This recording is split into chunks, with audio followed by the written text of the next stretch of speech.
I'm Kristine De Leon. I'm from the Philippines and I'm the director of Bedtime Story number 14. To answer the first question, I make films not only because I love the process of storytelling and collaborations, but most importantly, I get to use my voice to speak against injustices. To show the side of the truth of a certain story that sometimes oppressors are trying to conceal. In my opinion, film is a reflection of the reality that you can watch repeatedly as long as you don't pirate it. No to piracy.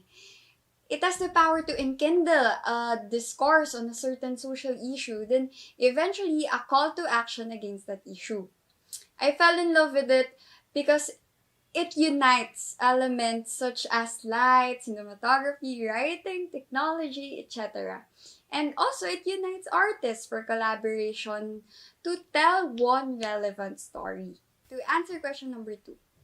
According to research, there were 274 documented cases of political killings against peasants under the current administration here in the Philippines.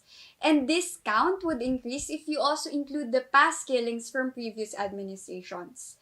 The number includes victims in several massacres. Oppressors don't choose the place or time of the day. There were farmers being killed even in broad daylight. Some were also killed in front of their children and their families. This has made the Philippines one of the most dangerous countries in the world for farmers and land right defenders. Our film is based on true events and testimony of relatives that have witnessed these extrajudicial killings against our farmers. Janjan and Junilin, although they are fictionalized characters, they represent a lot of kids who lost their fathers or their relatives who are just working hard just to feed them. Bedtime Story number 14 is a statement of the continuing fight against farmer killings and true land reform here in the Philippines. This is to answer question number 3.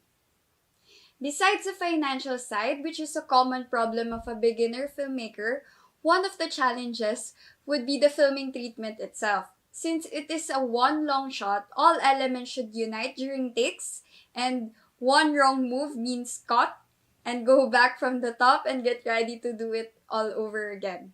Like for example, one wrong lighting cue or an actor forgets one line, we immediately cut and prepare for another take.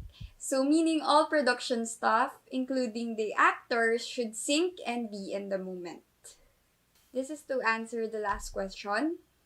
Honestly, I believe that viewers would always have a different response or impact of the film. But what I do hope is that the message would come to them clearly. The film is very straightforward. Injustices are happening to the farmers here in the Philippines. It's not a mere nightmare. It's a reality. We need to wake up. It's a call for true land reform and altogether let our voices be heard. Stop killing farmers. Stop the attacks.